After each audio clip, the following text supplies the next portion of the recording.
भूटान के वज़ीर-ए-आज़म लोटे शेरिंग 3 रोज़ा हिंदुस्तान दौरे पर हैं। कल उन्होंने वज़ीर ख़ारजा सुषमा स्वराज, वज़ीर ख़ज़ाना अरुण जेटली और मरकज़ी वज़ीर सुरेश प्रभु से खास मुलाकात की।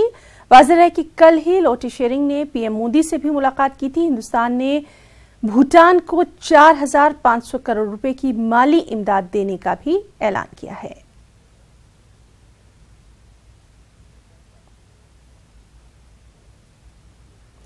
दिल्ली पुलिस मुल्क की पहली ऐसी पुलिस बन गई है जिसके तमाम थानों के मालखानों को डिजिटलाइज कर दिया गया है। जुमे को दिल्ली पुलिस कमिश्नर अमूल्य पटनायक ने चिन्मय मिशन में मुनक्किद तकरीब में इस सिस्टम का इफ्तिताह किया। इस मौके पर उन्होंने कहा कि ये काफी अहम है।